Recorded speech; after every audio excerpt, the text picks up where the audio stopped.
Hello जय हिंद साथियों। तो क्या हाल चाल है आपके। आई होप कि आप सब अच्छे होंगे। तो साथियों आज की वीडियो का टॉपिक है यूपी पुलिस हिंदी। साथियों यूपी पुलिस हिंदी से टॉप 30 ऐसे प्रश्न देखेंगे जो कि आपकी यूपी पुलिस परीक्षा के लिए काफ़ी ज़्यादा महत्वपूर्ण होंगे। तो साथियों हमने इस क्लास में सभी क्वेश्चन सिलेक्टेड और अच्छे लेवल के रखे हैं। तो साथियों क्लास को लास्ट तक जरूर देखते रहना।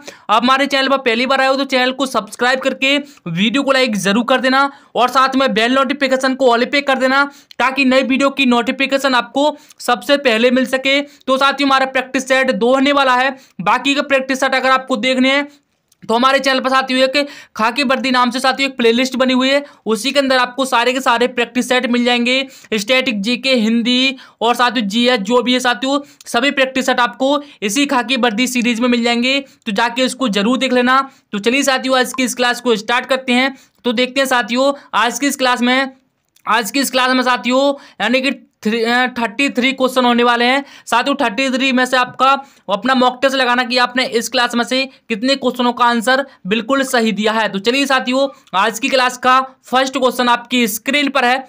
चतुर का सही विलोम शब्द होगा।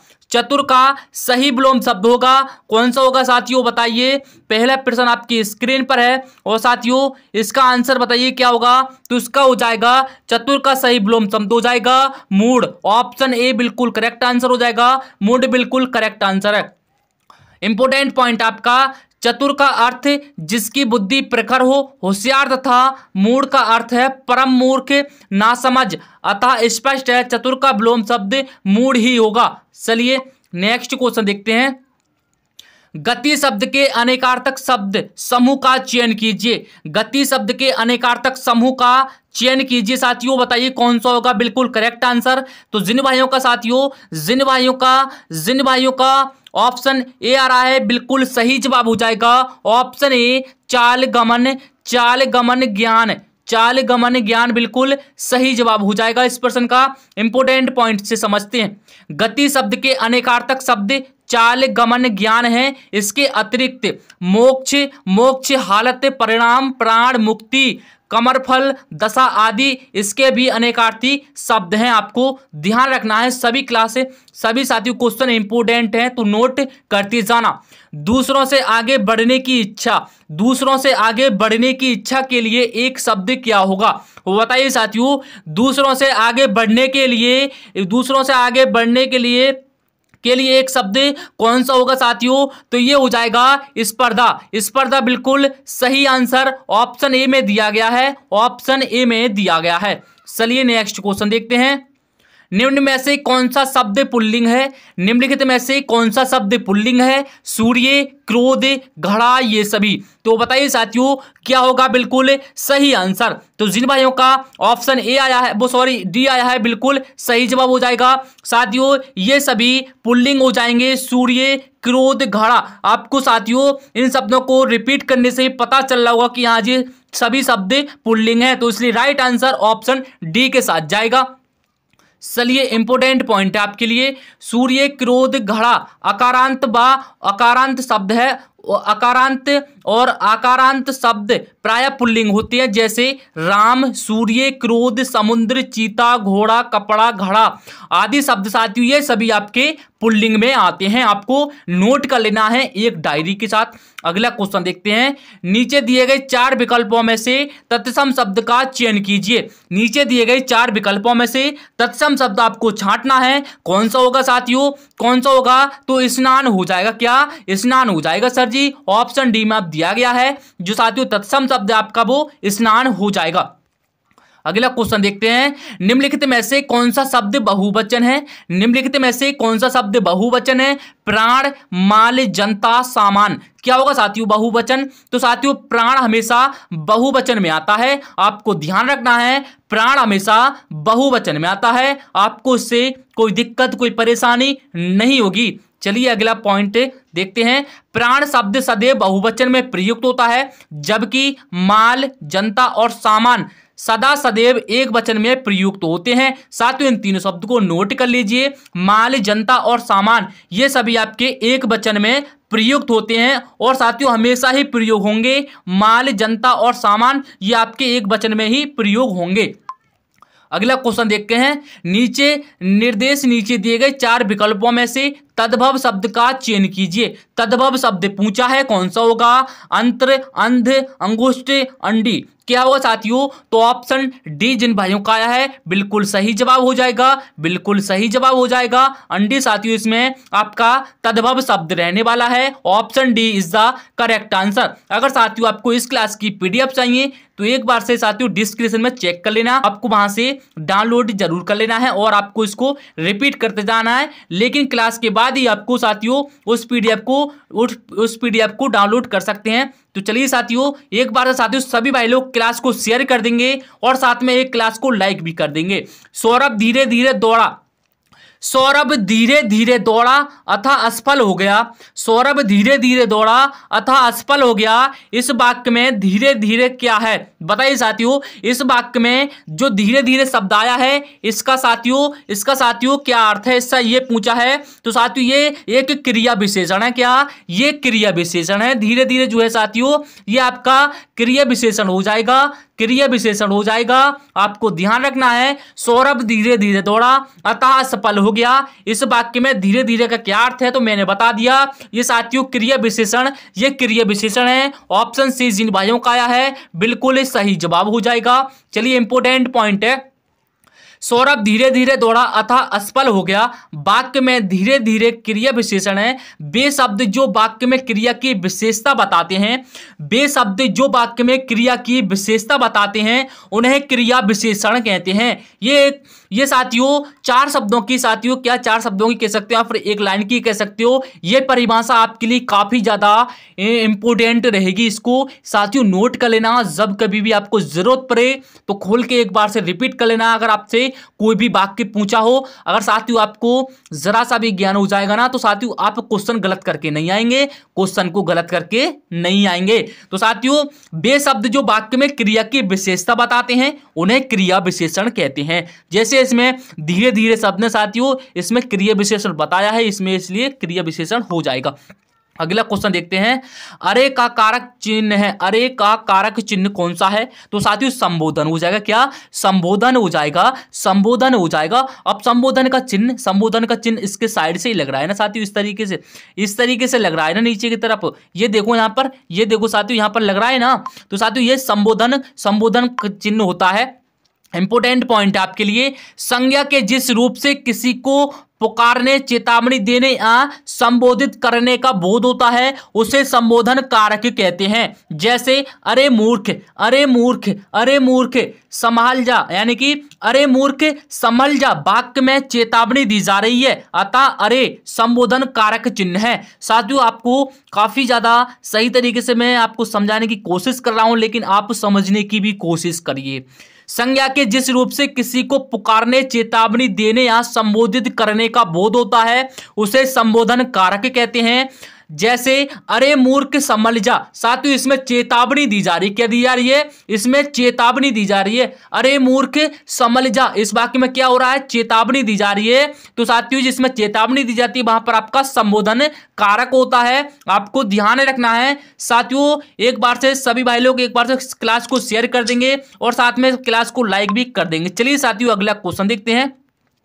अगला क्वेश्चन आपका, सर्वनाम के कितने भेद हैं? सर्वनाम के कितने भेद हैं? तो साथियों सर्वनाम के आपके 6 भेद रहने वाले हैं। चलिए कौन कौन से नाम जानते हैं। साथियों सर्वनाम के जो भेद हैं वो 6 होने वाले हैं। फर्स्ट है आपका पुरुषवाचक सर्वनाम, पहला है आपका पुरुषवाचक सर्वनाम, दूसरा है आपका निजवाचक सर्वनाम, तीसरा है आपका प्रश्नवाचक सर्वनाम, चौथा है आपका संबंधवाचक सर्वनाम, पांचवा है आपका निश्चयवाचक सर्वनाम और छठा है आपका भविष्यवाचक सर्वनाम। साथियों ये सातों यानी कि जो 6 सर्वनाम है साथियों इनको नोट करके रख लेना। चलिए अगला क्वेश्चन देखते हैं, इनमें से कौन सा विशेषण कालबोधक नहीं है? वो बताइए साथियों इनमें से कौन सा विशेषण कालबोधक नहीं है?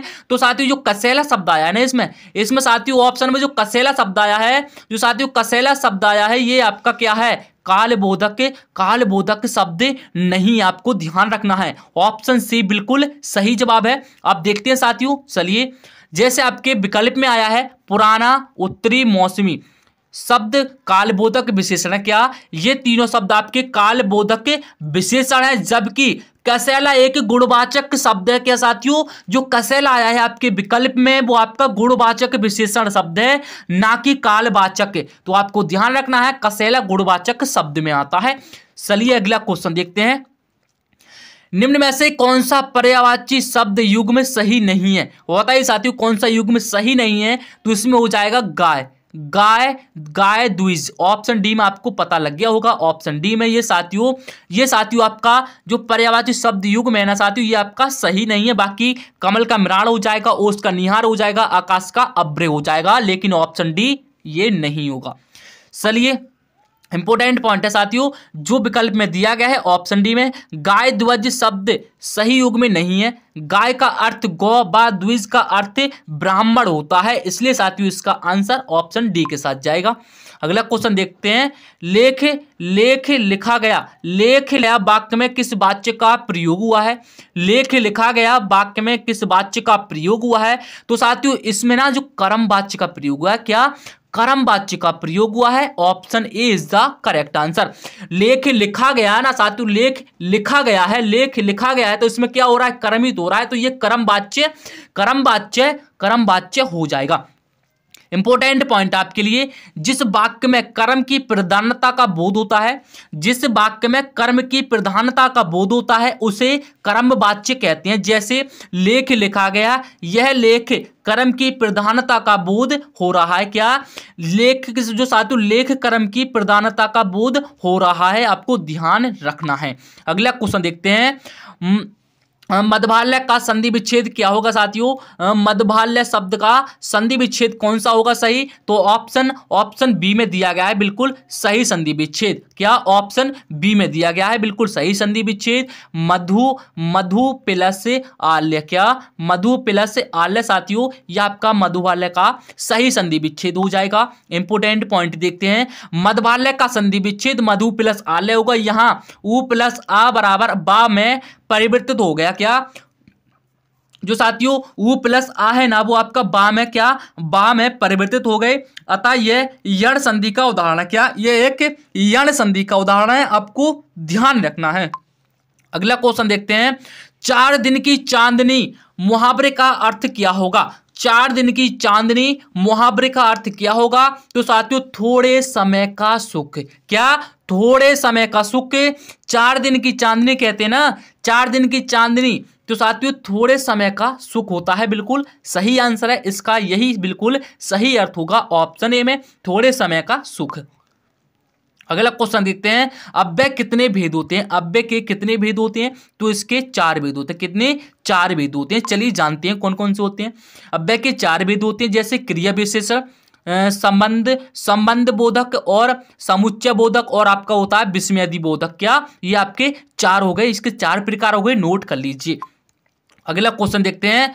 प्रयोग का उपसर्ग है, प्रयोग का उपसर्ग है परा, परि, प्रा, परि, पति, प्रति साथियों, तो उसका प्रयोग का उपसर्ग होगा वो आपका क्या हो जाएगा? प्रा। इसमें साथियों जो प्रा प्रयोग हुआ है ये उपसर्ग के रूप में ही प्रयोग हुआ है। चलिए अगला क्वेश्चन देखते हैं। नजराना का प्रत्यय क्या है? नजराना का प्रत्यय क्या है? तो साथियों नजराना का जो प्रत्यय इसमें प्रयोग हुआ है वो आपका आना हो जाएगा। क्या आना इसमें प्रयोग हुआ है? ऑप्शन बी बिल्कुल सही आंसर हो जाएगा।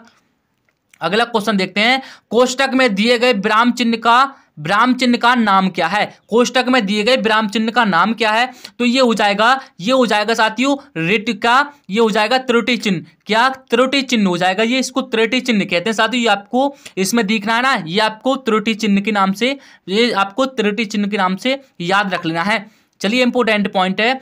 अक्षर पद पद्यांश व वाक्य के छूट जाने पर छूटे अंश को उस वाक्य के ऊपर लिखने हेतु वाक्य के अंश के नीचे त्रुटि चिन्ह का प्रयोग किया जाता है। जैसे राम ने खाना नहीं खाया, राम ने खाना नहीं खाया, तो इसमें आपका त्रुटि हो गया। क्या इसमें त्रुटि चिन्ह हो जाएगा। चलिए अगला क्वेश्चन देखते हैं। श्रृंगार रस के कितने भेद हैं? तो श्रृंगार रस के 2 भेद हैं। चलिए जानते हैं कौन कौन से हैं।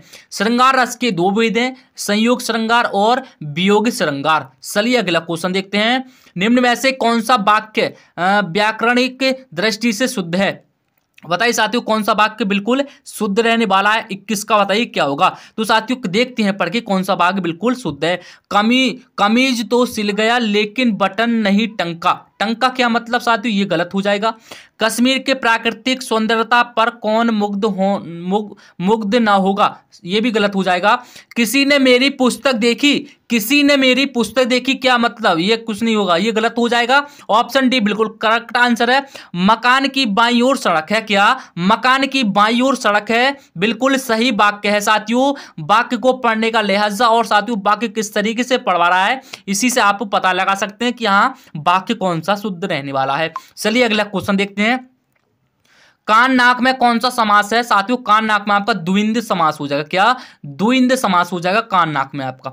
चलिए इंपोर्टेंट पॉइंट है, कान नाक समस्त पद में द्विंद समास है।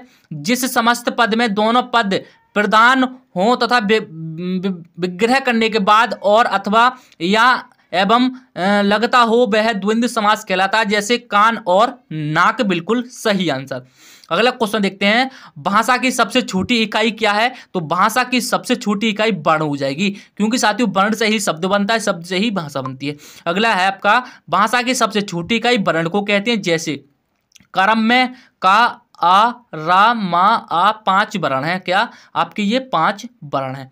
चलिए अगला क्वेश्चन देखते हैं, संयुक्त को छोड़कर हिंदी में मूल वर्णों की संख्या है। संयुक्त को छोड़कर हिंदी में मूल वर्णों की संख्या 44 है। कितनी, 44 संख्या है। चलिए अगला क्वेश्चन देखते हैं, निम्न युग्म से सही अर्थभेद का चयन कीजिए। जैसे अंतर और अनंतर, क्या अंतर और अनंतर क्या होगा साथियों, भिन्नता एक तो हो जाएगा, अंतर का हो जाएगा भिन्नता, और अनंतर का हो जाएगा बाद में, क्या यानी कि भिन्नता डैश बाद में, बिल्कुल ऑप्शन ए सही जवाब हो जाएगा। चलिए साथियों एक बार से सभी भाई लोग क्लास को लाइक कर देंगे, और जो भाई साथियों चैनल पर नए आए हैं वो एक बार से सब्सक्राइब कर देंगे, और साथियों इस क्लास को अपने दोस्तों के साथ शेयर भी जरूर कर देना। इस क्लास को अपने दोस्तों के साथ शेयर भी जरूर कर देना। अगला क्वेश्चन आपका, दोहा छंद में कितनी मात्राएं होती हैं। तो दोहा छंद में आपकी 24 मात्राएं होती हैं। कितनी, 24 मात्राएं होती हैं, 24 मात्राएं होती हैं, आपको ध्यान रख लेना है। साथियों आपको स्टैटिक जीके जीएस की अगर आपको प्रैक्टिस सेट देखने हैं तो मैंने आपको बताया था, जो साथियों हमारे चैनल पर खाकी वर्दी नाम से साथियों बैच चल रहा है, उसी में आप जो वो प्लेलिस्ट है साथियों, आपको उसी में सब आपको मिल जाएगा, तो वहां से जाके जरूर देख लेना। अगला क्वेश्चन देखते हैं, अनुप्रास किस प्रकार का अलंकार है। अनुप्रास किस प्रकार का अलंकार है, तो ये हो जाएगा एक शब्द अलंकार। क्या ये शब्द अलंकार है, ऑप्शन ए बिल्कुल सही जवाब हो जाएगा।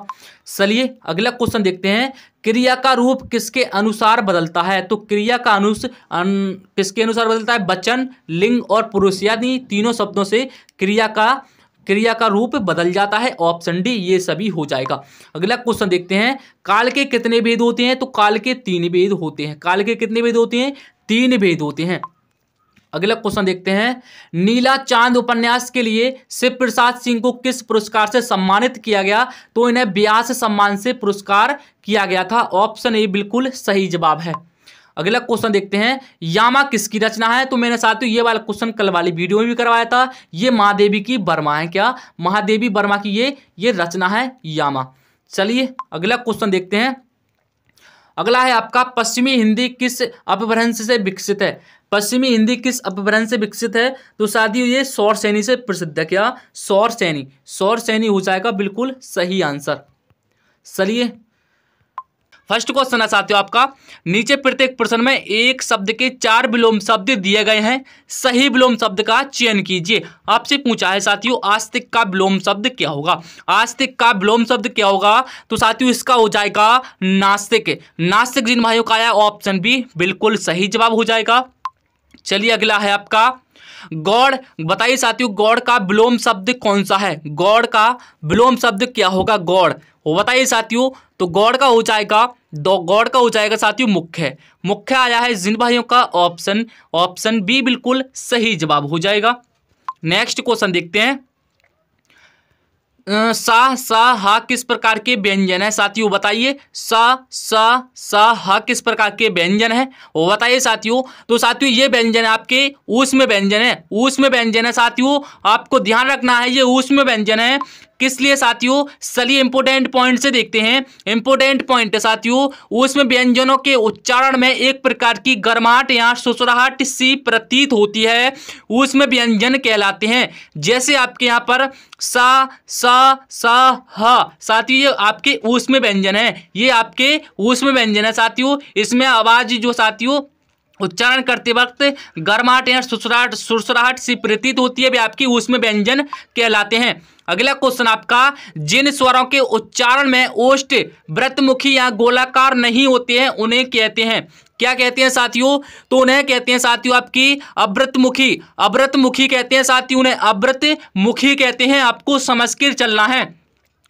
इंपोर्टेंट पॉइंट है साथियों, अवृतमुखी स्वरों के उच्चारण में ओष्ठ वृत्तमुखी या गोलाकार नहीं होते हैं, उन्हें अवृमुति यानी कि अवृतमुखी कहते हैं। जैसे आ ई ए साथियों, आपके इसमें जो साथियों जो आपका मुंह है साथियों, वो गोलाकार और वृत्तमुखी नहीं होता है, बल्कि इसमें। चलिए अगला क्वेश्चन आपका, अगला क्वेश्चन है, कूल और कुल के अर्थ के सही विकल्प का चयन कीजिए। कुल होता है साथियों आपका, एक कूल होता है, तो इसके सही विकल्प का चयन कीजिए। इनका मतलब क्या होता है साथियों? तो इनका मतलब होता है वंश किनारा। वंश किनारा ऑप्शन सी इनका बिल्कुल सही अर्थ हो जाएगा। चलिए साथियों, वंश किनारा, कुल का अर्थ वंश होता है तथा कुल का अर्थ साथियों आपका किनारा होता है। अगला क्वेश्चन आपका, कर शब्द के अनेकार्थी शब्द समूह का चयन कीजिए। कर शब्द के अनेकार्थी शब्द का चयन कीजिए और बताइए साथियों क्या होगा सही आंसर। तो साथियों छठे प्रश्न का जिन भाइयों का ऑप्शन बी आया है बिल्कुल सही जवाब हो जाएगा। साथियों हाथ टैक्स और किरण साथियों आपके ये कर के अनेकार्थी शब्द हो जाएंगे। इंपोर्टेंट पॉइंट आपके लिए, हाथ टैक्स किरण कर के अनेकार्थी शब्द हाथ टैक्स किरण होंगे। इसके अतिरिक्त सूंड, ओला, विषय, छल, युक्ति, काम आदि भी करके अनेकार्थी शब्द हैं। साथियों आपको नोट कर लेना है इन सभी शब्दों को, जो कि साथियों करके अनेकार्थी शब्द रहने वाले हैं। अगला क्वेश्चन देखते हैं, किसी प्रस्ताव का समर्थन करना वाक्यांश के लिए एक शब्द है। किसी प्रस्ताव का समर्थन करना के लिए साथियों वाक्यांश के लिए एक शब्द कौन सा होगा? तो सातवें प्रश्न का साथियों अनुमोदन हो जाएगा। अनुमोदन हो जाएगा साथियों। किसी प्रस्ताव का समर्थन करना वाक्यांश के लिए एक शब्द आपका अनुमोदन हो जाएगा। ऑप्शन जिन भाइयों का आया है बी बिल्कुल सही जवाब हो जाएगा। चलिए अगला प्रश्न है आपका, निर्देश आपके प्रश्न संख्या 8 और 9 में निम्न प्रश्नों में किसी शब्द के चार विकल्प दिए गए हैं। इनमें से सही विकल्प यानी कि सही विकल्प तत्सम शब्द वाला शब्द छांटना है। आपको तत्सम शब्द का चयन करना है। बताइए साथियों इसमें तत्सम और साथियों कौन सा शब्द है? गुफा, गुफिका, गम्फिका या फिर गुहा। तो साथियों बताइए इसमें कौन सा होगा? तो साथियों इसमें ऑप्शन डी होगा गुहा। गुहा साथियों आपका गुहा आपको तत्सम छेद यानी कि आपका गुहा आपका तत्सम शब्द हो जाएगा। चलिए अगला है आपका, इसमें बताइए साथियों आपका कौन सा तत्सम शब्द है? तो 9वें का बताइए कौन सा हो जाएगा? तो साथियों इसमें आपका चत्वारी हो जाएगा। क्या? चत्वारी हो जाएगा। ऑप्शन ए बिल्कुल सही जवाब है। साथियों सभी क्वेश्चन सिलेक्टेड और इंपोर्टेंट रखे गए हैं। अभी तक भाइयों ने अभी वीडियो को लाइक नहीं किया तो एक लाइक कर दीजिए। जो भाई चैनल पर आए वो सब्सक्राइब भी कर लीजिए और साथ में बेल नोटिफिकेशन को ऑल पे भी कर लेना, ताकि आपको नई वीडियो की नोटिफिकेशन सबसे पहले मिल सके। तो साथियों सभी क्वेश्चन सिलेक्टेड और इंपोर्टेंट हैं। तो साथियों प्रैक्टिस सेट मैंने बताया 1 प्रैक्टिस सेट है, लेकिन आपको इससे काफ़ी ज़्यादा महत्वपूर्ण मिलने वाला है इन सभी प्रश्नों से। चलिए अगला है आपका, निम्नलिखित प्रश्नों में कौन सा तुलनात्मक विशेषण अशुद्ध है? बताइए साथियों निम्नलिखित प्रश्न में कौन सा तुलनात्मक विशेषण अशुद्ध है? आपको बताना है। 4 ऑप्शन आपकी स्क्रीन पर हैं। तो इसमें क्या होगा? कोमल, कोमलतर, कोमलतम या फिर डी कोमलता। क्या होगा साथियों 10वें प्रश्न का? तो साथियों इसमें आपको अशुद्ध विशेषण मांगा है। तो साथियों इसमें हो जाएगा कोमलता। कोमलता बिल्कुल सही आंसर हो जाएगा इसका। ये साथियों बिल्कुल अशुद्ध विशेषण है। ऑप्शन डी जिन भाइयों का आया है बिल्कुल सही जवाब हो जाएगा। अगला है आपका प्रश्न संख्या 11 में निम्नलिखित प्रश्नों में विशेषण की दृष्टि से अशुद्ध वाक्य का चयन कीजिए। अब आपको साथियों इसमें से अशुद्ध वाक्य को छांटना है। वाक्य अशुद्ध छांटने के लिए चारों ऑप्शन आपको अच्छी तरीके से और ध्यानपूर्वक पढ़ने पड़ेंगे, तभी आप अच्छे और साथियों अशुद्ध वाक्य का पता लगा सकते हैं। चलिए साथियों एक बार से देखते हैं क्या होता है। माधुरी गुणवान नायिका है, माधुरी गुणवान नायिका है। क्या साथियों आपको ये वाला वाक्य साथियों आपको सही लग रहा है? नहीं, ये सही नहीं है। क्या ये सही नहीं है? अगला देखते हैं, वह भाग्यवती स्त्री है। क्या आपको ये वाक्य सही लग रहा है? हाँ जी सर, बिल्कुल सही लग रहा है। दूसरा है आपका वे भाग्यवान पुरुष हैं, वे भाग्यवान पुरुष हैं, वे भाग्यवान पुरुष हैं। हाँ जी सर, ये भी वाक्य बिल्कुल सही है। अगला देखते हैं, आप बुद्धिमान व्यक्ति हैं, आप बुद्धिमान व्यक्ति हैं। तो क्या ये वाक्य आपको सही लग रहा है? हाँ जी सर, बिल्कुल सही लग रहा है। इसलिए इसमें साथियों अशुद्ध वाक्य हो जाएगा। माधुरी गुणवान नायिका है साथियों, आपका ये बिल्कुल अशुद्ध वाक्य हो जाएगा। साथियों क्लास पसंद आ रही हो तो एक बार से शेयर जरूर कर देना। चलिए अगला है, संप्रदान कारक का चिन्ह है, बताइए साथियों संप्रदान कारक का कारक चिन्ह कौन सा होता है, आपसे पूछा है। तो इसका हो जाता है के लिए। संप्रदान में साथियों के लिए का शब्द प्रयोग होता है, के लिए। चलिए इंपोर्टेंट पॉइंट से समझाते हैं। देखो साथियों, के लिए संप्रदान कारक का चिन्ह के लिए है, अर्थात जिसके लिए कुछ किया जाए या जिसको कुछ दिया जाए, इसका बोध कराने वाले शब्द को संप्रदान कारक कहते हैं। जैसे आपका वाक्य है, अतिथि के लिए चाय लाओ, अतिथि के लिए चाय लाओ। तो साथियों आपका इसमें जो के होगा ना, ये आपका संप्रदान कारक हो जाएगा। क्या हो जाएगा सर जी? यहाँ सर जी ये संप्रदान कारक हो जाएगा। अतिथि के लिए चाय लाओ वाक्य में वस्तु को दिए जाने के अर्थ में के लिए का प्रयोग हुआ है, इसलिए साथियों ये आपका संप्रदान कारक हो जाएगा। आपको समझ में आया कि नहीं आया, एक बार से जरूर बताना। अगला है आपका निर्देश, आपका प्रश्न संख्या 13 के लिए नीचे दिए गए विकल्पों में से कौन सा पर्यायवाची नहीं है? साथियों आचार्य का पर्यायवाची नहीं है, बताइए साथियों कौन सा है 13वें प्रश्न का? तो इसमें हो जाएगा अचिराज्य। अचिराज्य साथियों 13वें प्रश्न का बिल्कुल सही जवाब हो जाएगा। जिन भाइयों का ऑप्शन ए आया है बिल्कुल सही जवाब है। चलिए नेक्स्ट क्वेश्चन देखते हैं। साथियों आपको कोष्ठ में दिए गए विराम चिन्ह का नाम बताइए। इसका साथियों क्या नाम होता है? जो साथियों आपको चिन्ह दिख रहा है, इसका क्या नाम होता है साथियों? वो बताइए एक बार से क्या नाम होता है। तो साथियों इसका नाम होता है निर्देशिका। क्या होता है इसका नाम? निर्देशिका होता है। बीच में आपको डैश की तरह एक चिन्ह दिख रहा है और साइड से ब्रैकेट दिख रही है। तो साथियों कौन सा चिन्ह हो जाएगा? तो ये हो जाएगा निर्देशिका। आपको ध्यान रखना है या फिर नोट कर लेना है। अगला है आपका पॉइंट है आपके लिए निर्देशिका किसी विषय विचार अथवा विभाग के मंतव्य को सुस्पष्ट करने के लिए निर्देशक चिन्ह का प्रयोग किया जाता है। जैसे तुलसी ने कहा परहित सरस धर्म नहीं भाई, परहित सरस धर्म नहीं आई। तो साथियों इसमें जो आपका चिन्ह प्रयोग हुआ है वो निर्देशिका हो जाएगी। क्या? निर्देशिका हो जाएगी। चलिए अगला है आपका धातु के साथ प्रत्यय का प्रयोग कहाँ होता है? धातु के साथ प्रत्यय का प्रयोग कहाँ होता है साथियों? पूर्व में, अंत में, मध्य में, दो धातु के मध्य में। कहाँ पर होता है साथियों धातु के साथ प्रत्यय का प्रयोग कहाँ होता है? काफी अच्छा क्वेश्चन आपसे पूछा है। तो साथियों ये प्रयोग होता है, सभी को पता है। धातु तो साथियों धातु कोई भी शब्द हो आपका प्रत्यय हमेशा पीछे जुड़ता है। चलिए इंपोर्टेंट पॉइंट है, जो शब्दांश शब्दों के अंत में जुड़कर उनके अर्थ में विशेषता या परिवर्तन ला देते हैं वे प्रत्यय कहलाते हैं। छोटी सी परिभाषा आपके एग्जाम के लिए काफी ज्यादा महत्वपूर्ण देगी। अगला क्वेश्चन आपका, मैं सो चुका हूं इस वाक्य में भूतकाल का कौन सा भेद है?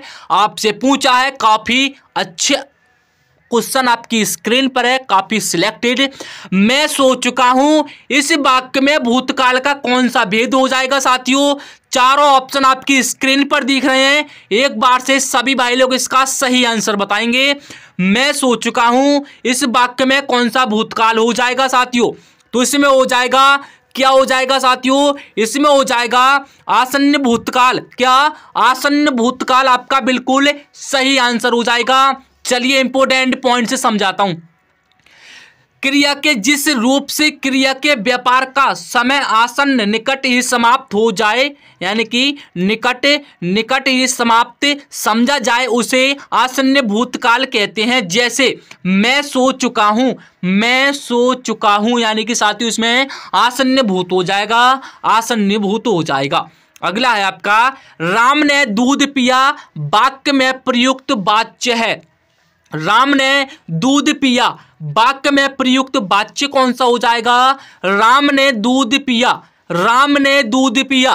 तो इसमें हो जाएगा साथियों कर्तवाच्य। क्या, कर्तवाच्य हो जाएगा। ऑप्शन सी बिल्कुल सही जवाब है साथियों। चलिए इंपोर्टेंट पॉइंट है आपके लिए, कर्तवाच्य जिस वाक्य में कर्ता की प्रधानता का बोध होता है। एक बार से और समझ लीजिए, कृतवाच्य कि जिस वाक्य में कर्ता की प्रधानता का बोध होता है वहां कृत्यवाच्य होता है। जैसे राम ने दूध पिया, तो राम ने दूध पिया, तो इसमें आपका कृत्यवाच्य हो जाएगा। आई होप कि आप सबको समझ में आ रहा होगा।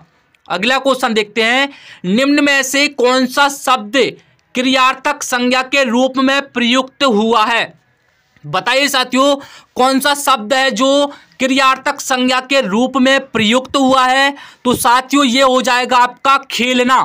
खेलना साथियों आपका क्रियार्थक संज्ञा के रूप में प्रयोग हुआ है, इसलिए राइट आंसर 18 का बी हो जाएगा। आई होप कि आप सबको समझ में आ चुका है। अगला क्वेश्चन देखते हैं, वचन के कितने भेद होते हैं। वचन के कितने भेद होते हैं। तो साथियों ये आपके दो भेद होते हैं। वचन के क्या, दो भेद होते हैं, आपको ध्यान रखना है। चलिए इंपोर्टेंट पॉइंट से देखते हैं कौन कौन से बोध होते हैं। वचन का अभिप्राय संख्या से है। वचन का अभिप्राय संख्या से है। विकारी शब्दों को जिस रूप से उनकी संख्या या बोध होता है उसे वचन कहते हैं। वचन दो प्रकार के होते हैं, एक वचन, बहुवचन। आपके दो प्रकार के वचन होते हैं, एक वचन, बहुवचन। आपको ध्यान रखना है वचन का अभिप्राय संख्या से होता है। विकारी शब्दों को जिस रूप से उनकी संख्या का बोध होता है उसे वचन कहते हैं, आपको ध्यान रखना है। अगला क्वेश्चन देखते हैं, बहुत अधिक क्रोधित होना। बहुत अधिक क्रोधित होना, इस कथन के लिए दिए गए विकल्पों में से सही उत्तर चुनना है। बहुत क्रोधित होना, आंखें तरसना, आग में घी डालना, खून का घूंट पीकर रह जाना, आग बबूला होना। तो कौन सा बिल्कुल सही बैठ रहा है आंसर। तो जिन भाइयों का ऑप्शन डी आया है बिल्कुल करेक्ट आंसर हो जाएगा, उनका बिल्कुल करेक्ट आंसर हो जाएगा आग बबूला होना। बहुत क्रोधित होने का मतलब होता है आग बबूला होना। चलिए इंपोर्टेंट पॉइंट से समझाते हैं। आग बबूला होना, अत्यधिक क्रोधित होना। कई बार मना करने पर भी जब दिनेश नहीं माना तो उसके चाचा जी उस पर आगे बबूला उठे। चलिए साथियों वाक्य प्रयोग भी करके दिखा दिया। आई होप कि आप सबको समझ में आ चुका है। अगला है आपका पंचरत्न के रचनाकार कौन है। पंचरत्न के रचनाकार, पंचरत्न के रचनाकार कौन हो जाएंगे साथियों। तो 21 का हो जाएगा doctor Ramvilas Sharma. Doctor Ramvilas Sharma, doctor Ramvilas Sharma Pancharatna के रचनाकार हो जाएंगे। आपको ध्यान रखना है ऑप्शन ए बिल्कुल सही जवाब हो जाएगा। चलिए नेक्स्ट क्वेश्चन की तरफ। रस का शाब्दिक अर्थ है। रस का शाब्दिक अर्थ है, क्या हो जाएगा सही अर्थ बताइए साथियों। रस का शाब्दिक अर्थ क्या होता है। तो वाइस का क्या हो जाएगा, आनंद हो जाएगा, आनंद हो जाएगा, आनंद हो जाएगा साथियों, आनंद हो जाएगा। आपको ने इस क्लास को शेयर कर दिया। तो अगला है आपका रस का शाब्दिक अर्थ होता है आनंद। आनंद काव्य को पढ़ने या सुनने से जिस आनंद की अनुभूति होती है उसे रस कहते हैं। एक बार से और समझ लीजिए, आपके दिमाग में घुस जाएगा, फिर नहीं निकलेगा साथियों। एक बार घुस गया तो नहीं निकलेगा। अगला है आपका रस का शाब्दिक अर्थ होता है आनंद। आपको ध्यान रखना है रस का शाब्दिक अर्थ होता है आनंद। काव्य को पढ़ने या सुनने से जिस आनंद की अनुभूति होती है उसे रस कहते हैं। आपको ध्यान रखना है, काफी इंपोर्टेंट रहने वाला है।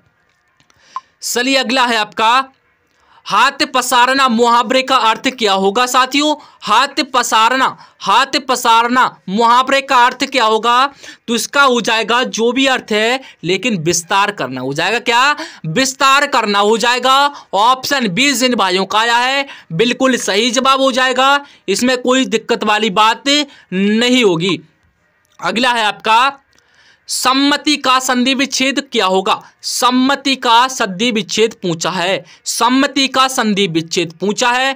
मैं आपसे पूछूं साथियों, मैं आपसे पूछूं क्या ऑप्शन ए बिल्कुल सही है। क्या ऑप्शन बिल्कुल सही इसमें संधि विच्छेद हुआ है। तो डी से चेक करते हैं सम्मिलसमति, तो ये आपका बिल्कुल गलत संधि विच्छेद हो जाएगा। ऑप्शन सी की बात करें, ऑप्शन सी की बात करें सत्य प्लस मति, तो साथियों ये भी आपका बिल्कुल गलत हो जाएगा।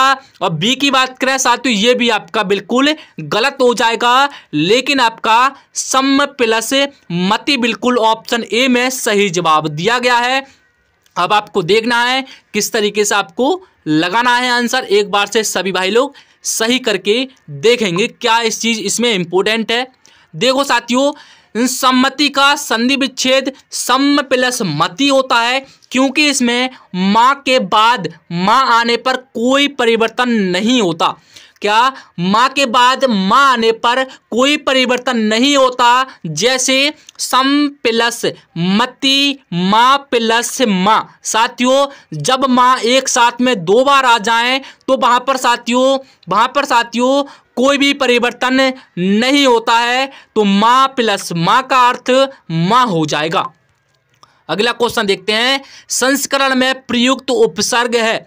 संस्करण में प्रयुक्त उपसर्ग कौन सा है साथियों। संस्करण में प्रयुक्त उपसर्ग पूछा है, तो इसका हो जाएगा ऑप्शन डी। ऑप्शन डी बिल्कुल इसमें साथियों संस्करण में जो प्रयुक्त उपसर्ग है वो आपका ऑप्शन डी में दिया गया है सम। चलिए इंपोर्टेंट पॉइंट है आपके लिए, जो शब्दांश शब्दों आदि में जुड़कर उनके अर्थ में कुछ विशेषता लाते हैं वे उपसर्ग कहलाते हैं। आपको मैं ये परिभाषा बार बार क्यों बता रहा हूं, क्योंकि साथियों आपके एग्जाम में 3 से 4 नंबर के विसर्ग उपसर्ग सब साथियों आपके आने वाले हैं। चलिए अगला है आपका शुद्ध वाक्य चुनिए। शुद्ध वाक्य को चुनना है। अब साथियों आपको शुद्ध वाक्य को चुनने के लिए सबसे पहले ध्यान से बिल्कुल 4 ऑप्शन को पढ़ना है और देखना है इसमें कौन सा बिल्कुल शुद्ध वाक्य है। एक बार से देखते हैं साथियों, एक बार से देखते हैं ऑप्शन डी से चेक करते हैं। ये हमारे पास रहते हैं और वह दूर, ये हमारे पास रहते हैं बे, यानी कि ये हमारे पास रहते हैं और वह दूर। तो क्या साथियों आपको ये वाक्य शुद्ध लग रहा है। नहीं सर जी ये वाक्य शुद्ध नहीं है साथियों, ये वाक्य आपका शुद्ध नहीं है। अगला है आपका वे हमारे पास रहते हैं और वह दूर। तो साथियों आपको इसमें कुछ अंतर दिख रहा है, कुछ अंतर दिख रहा है साथियों, इसमें कुछ अंतर दिख रहा है सी में और डी में। साथियों आपको क्या कुछ अंतर दिख रहा है। हाँ जी सर अंतर दिख रहा है।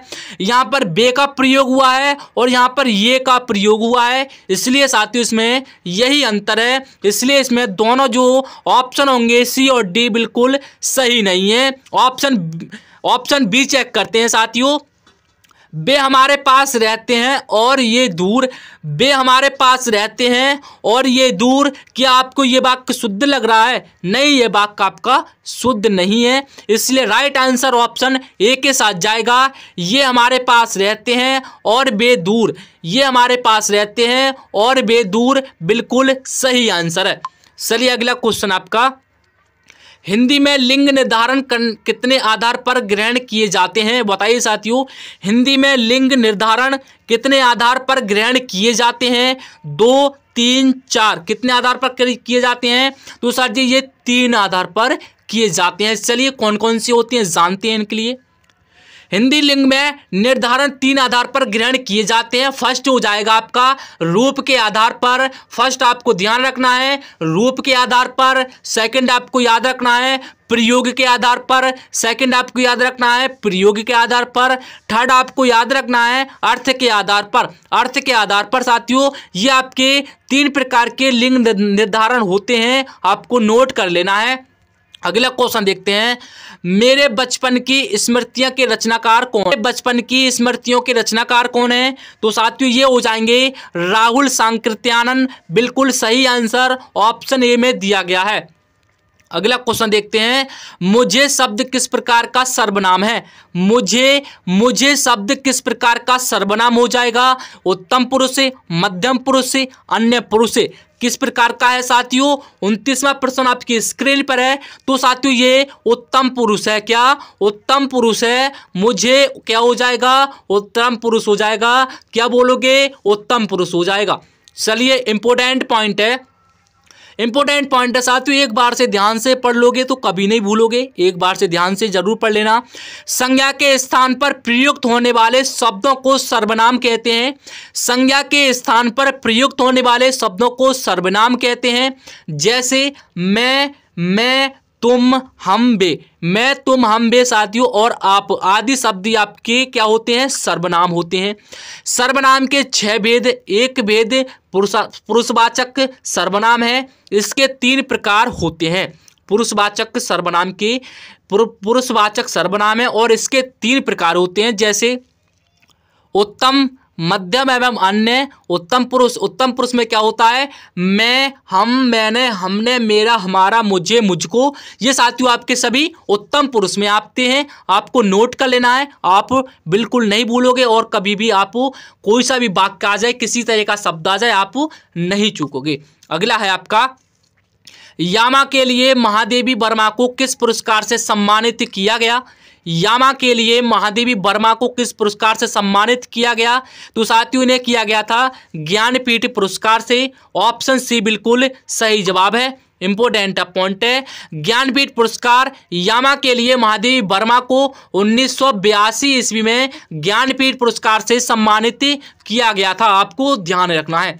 अगला क्वेश्चन आपका, अधरों पर अली मंडराते, केशों पर मुग्ध पपीहा में प्रयुक्त अलंकार कौन सा है? अब साथियों इसमें आपसे अलंकार पूछा है। अधरों पर अली मंडराते, केशों पर मुग्ध पपीहा में प्रयुक्त अलंकार पूछा है। कौन सा अलंकार हो जाएगा? तो ये हो जाएगा भ्रांतिमान अलंकार साथियों इसमें प्रयोग हुआ है। चलिए इंपोर्टेंट पॉइंट से देखते हैं कहाँ और कैसे हुआ है। जहां समानता के कारण एक वस्तु में किसी दूसरी वस्तु का भ्रम हो, वहां भ्रांतिमान अलंकार होता है। जैसे आपको वाक्य फिर से पढ़ना है, अंधरों पर अली मंडराते, केशों पर मुग्ध पपीहा। तो साथियों इसमें क्या हुआ है? इसमें हुआ है साथियों, जहां समानता के कारण एक वस्तु में किसी दूसरी वस्तु का भ्रम होता है। जैसे उसने उसकी विशेषता बताई है, यानी कि उसी तरीके से समझ लो, एक वस्तु में किसी दूसरी वस्तु का भ्रम हो, वहां आपका भ्रांतिमान अलंकार होता है। चलिए अगला है आपका, चौपाई के प्रत्येक चरण में मात्राएं होती हैं। चौपाई के प्रत्येक चरण में मात्राएं होती हैं। तो ये होती हैं आपकी, कितनी होती हैं? 16 मात्राएं होती हैं। कितनी मात्राएं होती हैं? 16 मात्राएं होती हैं। आपको ध्यान रखना है, इंपोर्टेंट पॉइंट है। यह सममात्रिक छंद है। इसमें 4 चरण होते हैं। प्रत्येक चरण में 16 मात्राएं होती हैं और चरण के अंत में 2 गुरु होते हैं। आपको ध्यान रखना है। तो साथियों अभी तक आपने 32 क्वेश्चन पढ़ लिए। एक बार से क्लास को लाइक कर दीजिए। जो भाई नए आए हैं वो सब्सक्राइब भी जरूर कर लीजिए। अब साथियों बिल्कुल ईमानदारी से बताना कि आपने इस क्लास में 32 क्वेश्चनों का मॉक टेस्ट लगाया। आप ये बताइए आपको इस क्लास में से कितना समझ में आया और कितना आपको इस क्वेश्चन में, यानी कि इस प्रैक्टिस सेट में से आपको याद था। तो चलिए साथियों बताना एक बार से। और साथियों आपको स्टैटिक जीके जीएस पढ़नी है तो साथियों हमारे चैनल पर एक खाकी वर्दी नाम से प्लेलिस्ट चलाई जा रही है, जिसमें साथियों अभी तक उसमें 42 प्रैक्टिस सेट पढ़ चुके हैं। तो जाइए साथियों, 42 प्रैक्टिस सेट एक बहुत बड़ा नंबर होता है। तो साथियों जाइए, काफ़ी ज़्यादा इंपॉर्टेंट क्वेश्चन है। हर प्रैक्टिस सेट में आपको 40 क्वेश्चनों से प्लस हैं साथियों। तो जाइए, काफ़ी ज़्यादा इंपॉर्टेंट क्लास हैं और आपकी तैयारी में साथियों 42 प्रैक्टिस सेट 4 चांद लगाने वाले हैं, तो जाके उनको ज़रूर देख लेना। चलिए साथियों, आज की इस क्लास को यहीं पर एंड करते हैं और मिलते हैं किसी अगली वीडियो के साथ। जब तक के लिए अपना ख्याल रखिए। जय हिंद, वंदे मातरम।